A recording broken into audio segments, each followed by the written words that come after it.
The Rise of Skywalker is soon upon us, the final chapter of the Skywalker saga.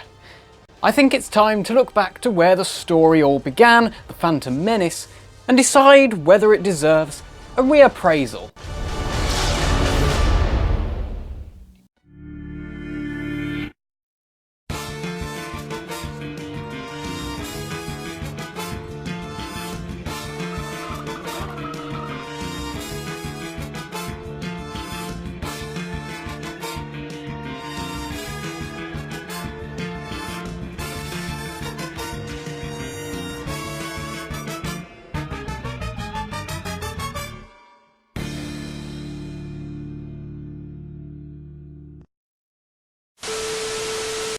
20 years ago, the greatest rift in Star Wars fandom opened up like a maleficent sarlacc, and it still hasn't fully healed.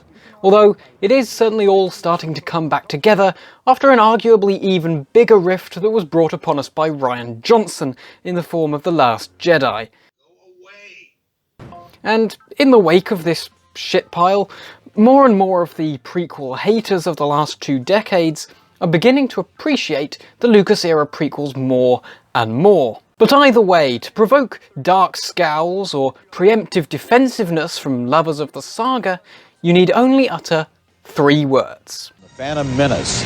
And on this special program, I'll review the new Star Wars movie and also talk with George Lucas about the saga that he began 22 years ago. The Last Jedi is currently the most hated Star Wars film of all time. Whether you like it or not, that is still a fact. Worst cosmic wars ever! But is it time to reconsider George Lucas's most maligned movie? Well, yes, otherwise I wouldn't be sat here talking to you about it, would I? Clearly, it's not his most dramatically satisfying story. Chair recognizes the senator from the sovereign system of Naboo.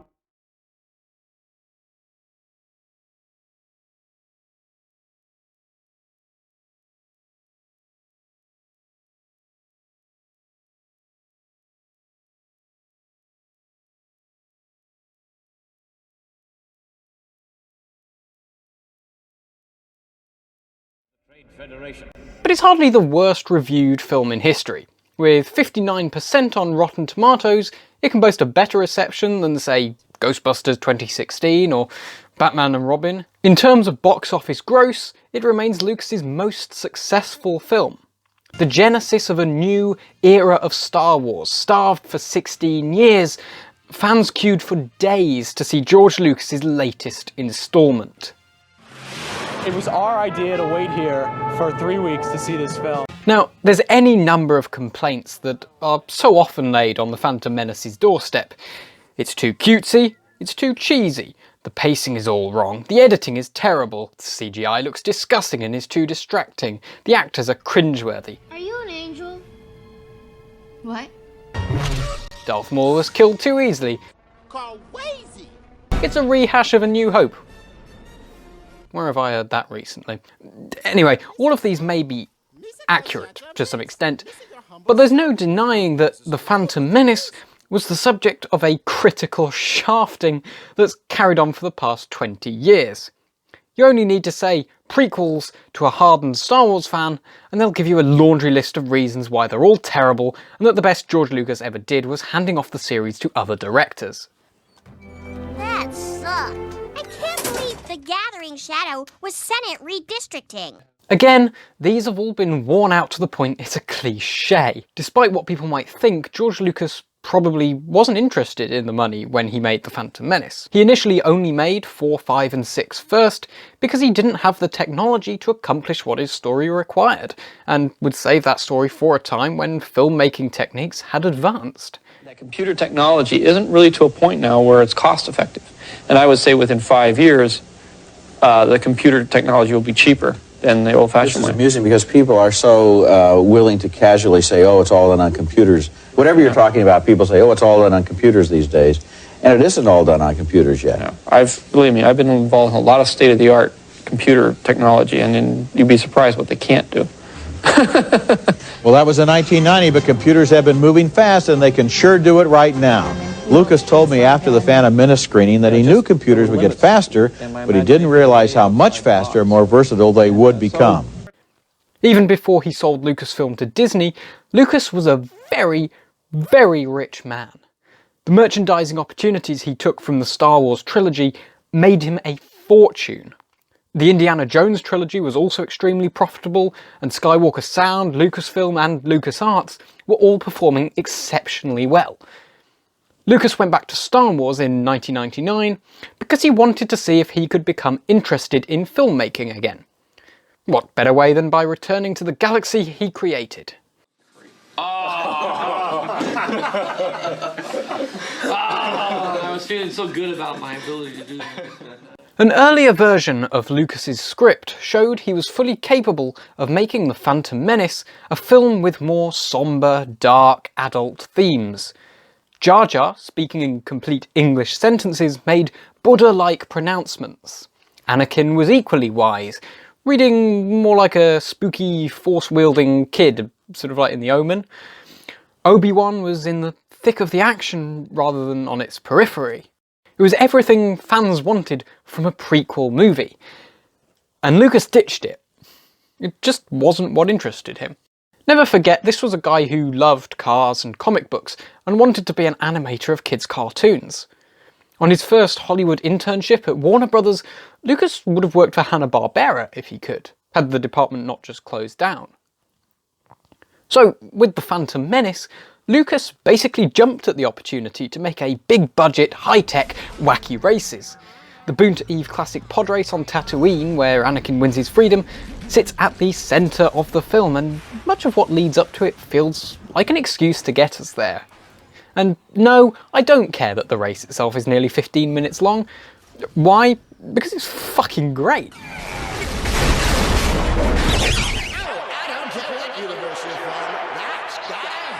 He fills most of that preamble with Gungan clowning and more scenes of Anakin's entourage than you may care to remember. It couldn't be telegraphed any louder.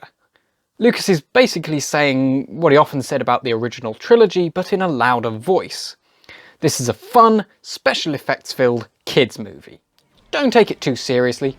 Just enjoy the ride. As for the old-school Jedi Order fans had longed to see, this movie was just the beginning of Lucas's long campaign to change their minds on that sanctimonious old order of Force wielders. Subverting expectations, if you like.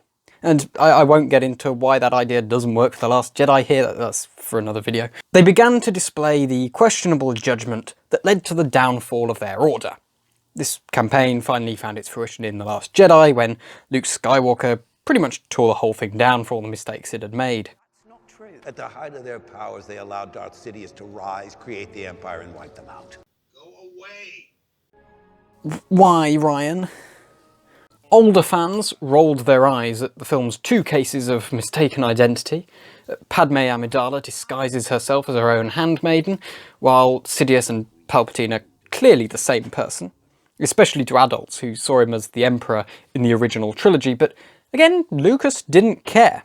He was making an introduction to Star Wars for the younglings, and assumed they'd watch the films in numerical order. In which case you just ruined the most famous twist in history, you fucking idiot. I am your father. We may wish he'd stuck to that earlier, darker version of the script, or that Ron Howard had answered the call to greatness when Lucas offered him the opportunity to direct the film, or that Natalie Portman hadn't been forced to talk in that awful, flat monotone, which apparently was deemed necessary for that switcheroo subplot. Sure. Jar Jar Binks. Isa, Your Highness? Yes. I need your help. The much maligned expositional political mumbo-jumbo that is often called out as being one of the worst parts of the prequels by other pop culture, to the point where it's no longer funny, is, I think, undeserved. For the Galactic Senate votes, we shall call roll. Star System Abaton. Yeah.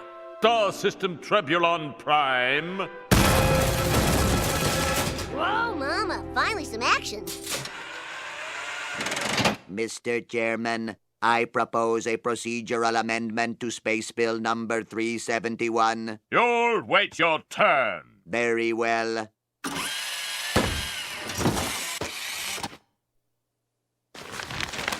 Tribulon Minor. Oh, I'm so bored.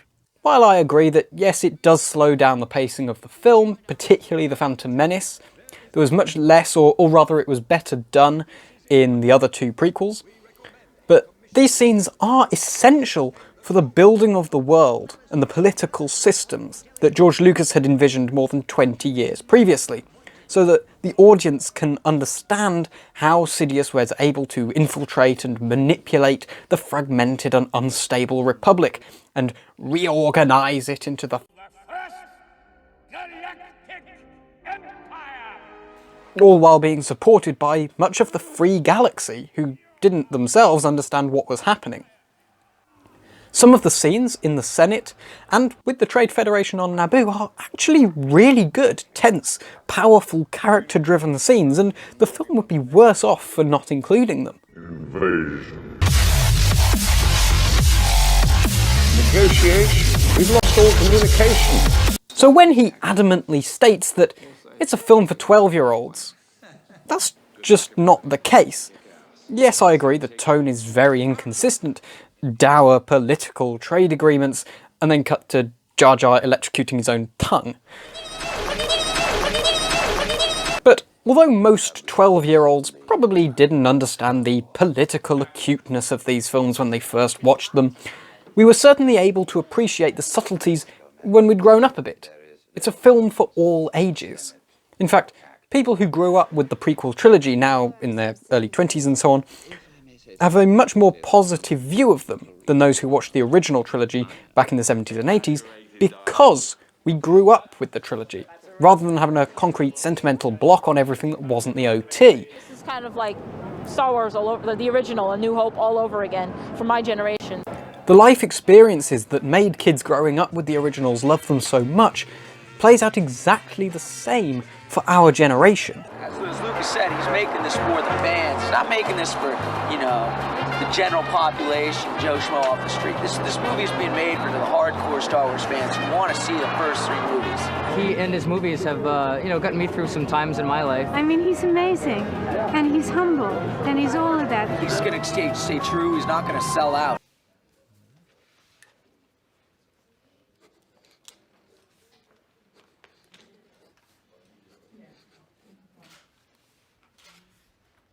White slavers.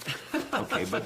And yes, we are, for the most part, the generation who genuinely giggled at Jar Jar Binks' insufferable antics, who saw ourselves in 9-year-old Anakin Skywalker. The majority of prequel fans now being in our late teens and 20s, many of us still view Episode 1 through the same filter our elders saw the original trilogy. Unabashed nostalgia. And memes. Lots of memes. Jump down, and then say some fucking gay shit. I'm gay!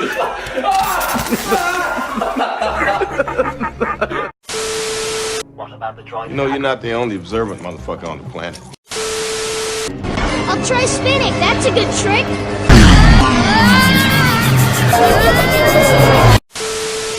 Memes have helped younger fans reclaim some dignity for the prequels. Sorry, did I just say dignity? I have the high ground! We don't meme them because they're bad, or because we think they're laughably childish and joke about them to put them down. We meme them because we love them. Ever notice how little Jar Jar is actually memed in prequel meme circles? He was memed to death by the older generations, not out of love, but out of hate. It detracted from the character in the film. To buy me some space bliff. That character's just a tired stereotype. Yes, and it's a making me so mad, how am I gonna throw the meatballs at a screen? Now think, what is currently the most memed thing about the prequels?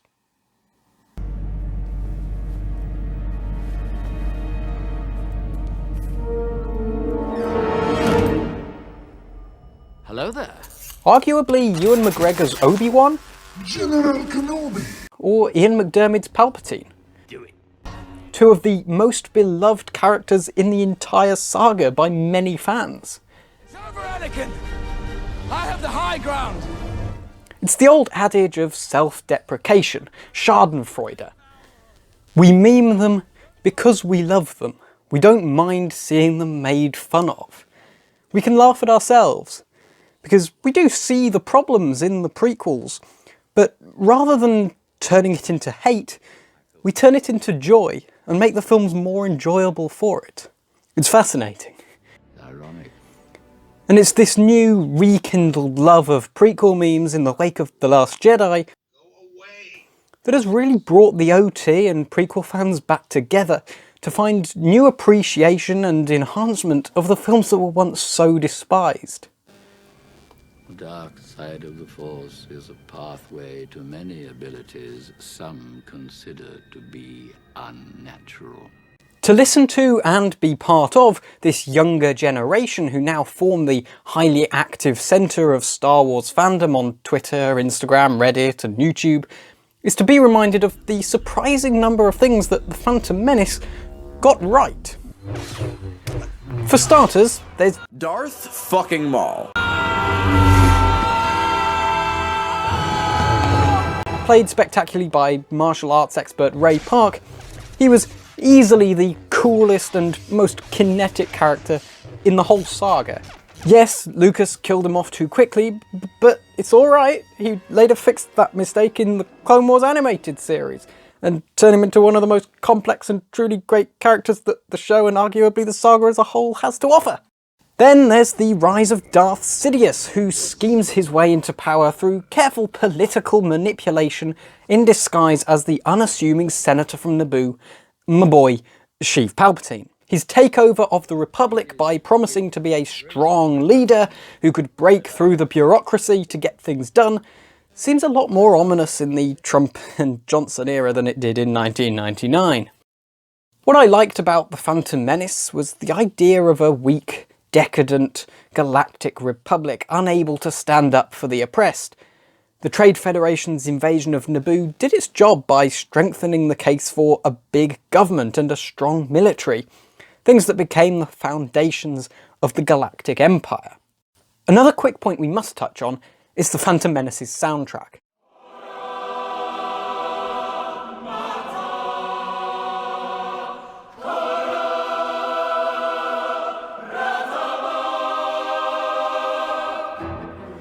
John Williams is magnificent, opulent, succulent? Duel of Fates was not only voted the greatest piece of music in Star Wars, but also kick-started a resurgence in the trend for apocalyptic choirs in blockbuster movies that continues to this day. Much of Williams' scoring for The Phantom Menace is still widely regarded as some of his best works. Not just by prequel fans, but in wider media and academic circles as well. The chilling choral opening as the doors open to reveal the hooded, menacing figure of Darth Maul.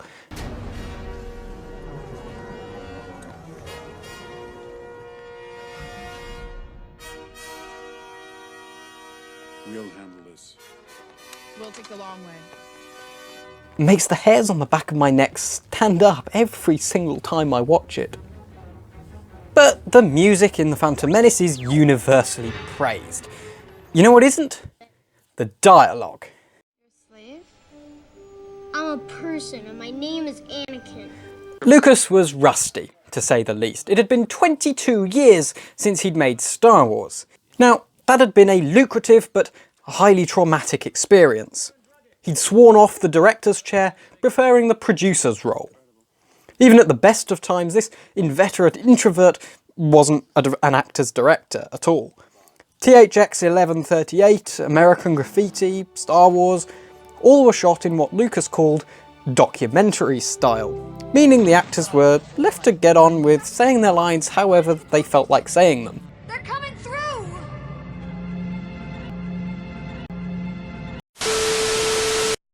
Well, I'm a huge Star Wars fan, and I think the first Star Wars film is like my favorite. It's probably my favorite film, I think. And So when I heard that they were making a new one, I was so excited. And then when I found out that I was auditioning to play the voice of the baddie in the new one, I just couldn't contain myself. And then when I found out that I got it, I still couldn't believe it. I still, even after, you know, I did a few voice sessions, we recorded it in... They recorded it in a studio over here that was notoriously quite a cheap studio, you know? and I remember thinking, oh, wow, they're recording here. Oh, okay, well, anyway. And then I went in, and there's George Lucas, and it was just so incredibly exciting. And then I went into the booth. And what usually happens when you record a voiceover is the producer and the director and everybody and the sound engineer, they all sit outside with the desk and they can hear everything through the speakers. But George came into the booth with me and sat behind me. And it was really unsettling, you know? All I could think of was, George Lucas is sitting behind me. George Lucas is sitting behind me, you know? And so I had these lines. There were originally a few more lines. And so I said to George, as I called him, I said, how do you want me to do this? What direction can you give me? And he said, just make him evil. Just make him sound real evil. All right, okay. So I did. It was really exciting, you know. They had to revoice this Ray Park guy because his voice was a little bit, I don't know, it was just like too soft, you know. And then when I did these ads, these like, they called them tone poems. It was so pretentious. They did these tone poem ads. I mean, the technique's been copied quite a bit now, where as Darth Maul, it was like a 30-second TV spot, and I said, fear attracts the fearful, the strong, the weak, the innocent, the corrupt. Fear is my ally. And so I did these things with like this music and stuff. Darth Maul, that's thanks. Yeah. Thanks. And so I did these things. I remember George Lucas saying to me, you know, you're kind of like the new James Earl Jones. And I was like, am I? No. So, does the line delivery suck in The Phantom Menace? For the most part, yeah, pretty much. That's not surprising. Lucas wasn't the guy for the job of giving actors chemistry that wasn't there. He knew it, and in fact he tried to get out of it. Mom and I were sold to Gardulla the Hutt. So, does the dialogue as written suck?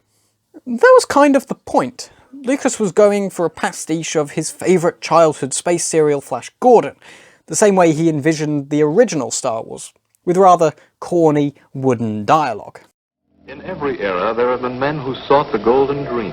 These space prospectors rushed to Mars when priceless caprolite was discovered. For all the griping about its clunky and unconvincing dialogue, A New Hope had plenty to go around. But I was going into Tashi Station to pick up some power converters. So too did The Empire Strikes Back, Return of the Jedi, even The Force Awakens. Clunky dialogue goes with the territory, really. I don't like sand. It's coarse and rough and irritating, and it gets everywhere.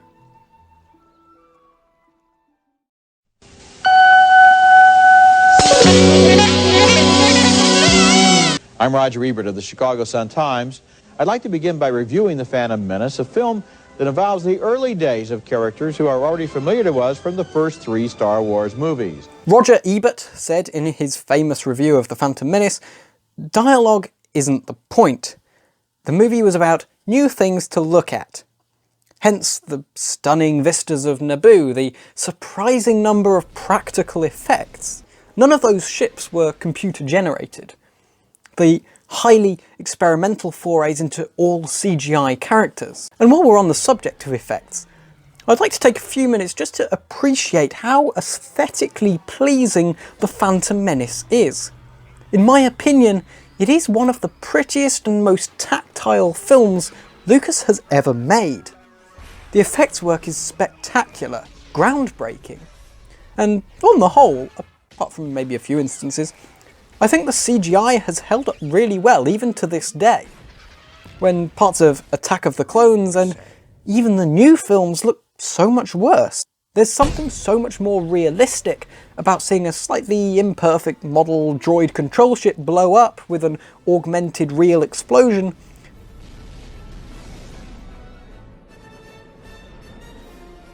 than the CGI fest of The Force Awakens and The Last Jedi. It looks so much more real because it is. Even the defense of Naboo, the space battle with the coolest ships in the franchise, the Naboo Starfighters, looks better than the Battle of Coruscant because it still uses models and realistic camera angles like the original films that give it so much more of a grounded feeling. The pod race in particular is absolutely stunning. In fact, here are some VFX artists from Corridor talking about exactly that.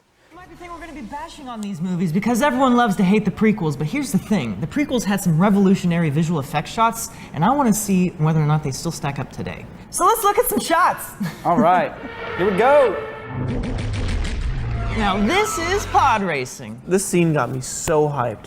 This was a sick scene. Yeah, this looks incredible. This looks so good. It's really good. The 3D rendering here is out of this world. We did projection mapping for a lot of this pod racing scene. It was like literally 2 guys did 70% of all the backgrounds for this entire scene. Wow. And they basically just took a lot of pictures of, you know, arches and stuff like that, and they projected it onto 3D models. And that allowed them to have very realistic looking environments that you're able to put the camera anywhere you want to. Another really cool thing about the scene is the motion blur. This is a full, physically accurate motion blur render, and the reason you can tell is because the ground is blurred, but the shadows are not blurred. You see them moving and over like the bumps and stuff like that, and they get motion blur from that motion, but the shadows are technically moving at the same speed as the camera.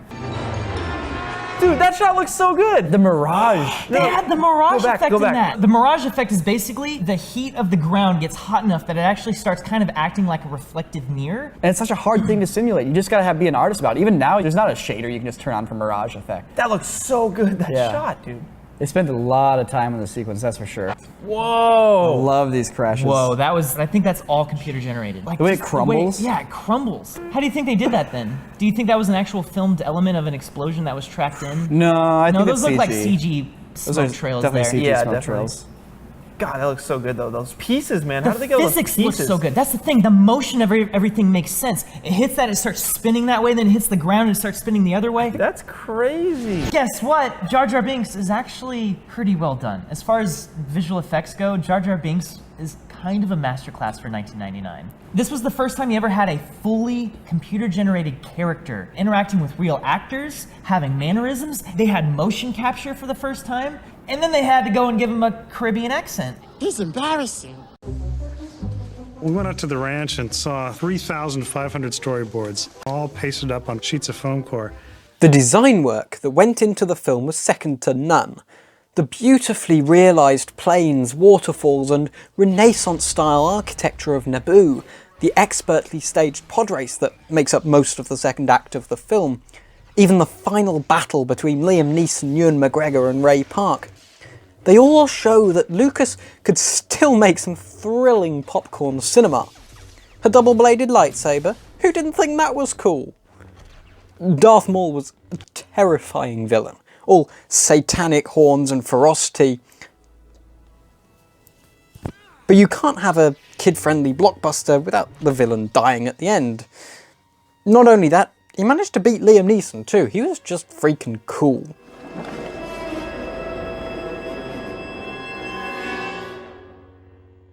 It's easily the deepest of the saga. Lots of symbolism and thematic setup for the movies that follow. Watching it and seeing the threads that lead all the way to the Return of the Jedi is fascinating. Those who dislike the movie have many valid points, but the hatred towards it is ridiculous. The movie had the unfortunate perfect storm of being released just as the internet became mainstream, with unprecedented levels of expectation. The problem with opinions on the internet is that they become polarized. Let me start this review by saying, f this movie. F this movie and f everyone in it. I hope everyone in this movie and everyone who had participation in making this movie come to life, I hope they get cancer, they go through excruciating pain of chemotherapy, and then on their deathbed at the last second, they're healed miraculously. Just so they can experience the pain and angst that they put me through while watching this piece of shit film. Because basically, if you don't have a penis, you get elevated in this new Disney version of Star Wars. In an effort to be heard, people can't just say, it was okay, but not as good as I expected.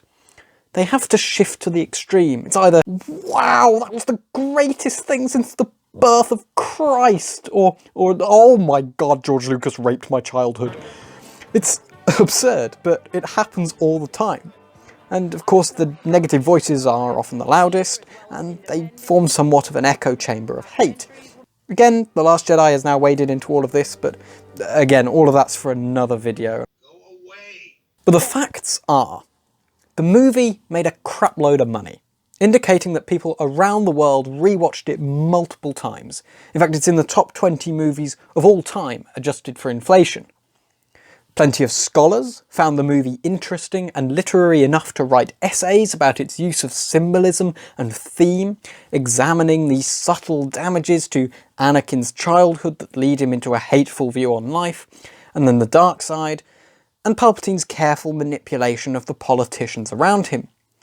And with a new generation growing up, the prequels have been shown to have a similar cultural impact to the original films, with young Obi-Wan, Darth Maul, Sheev being widely known icons. I've always maintained that The Phantom Menace is one of the most underrated movies of all time.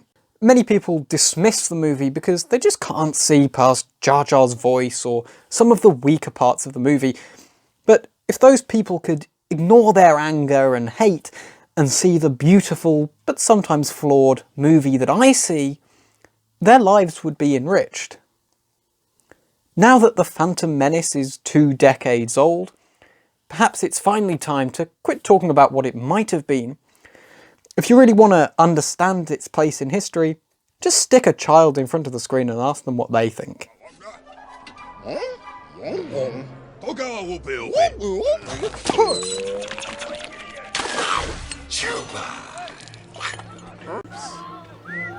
It certainly isn't the best in the series, and it has a lot of problems. But The Phantom Menace has more than enough qualities that deserve a reappraisal. A surprise, to be sure, but a welcome one.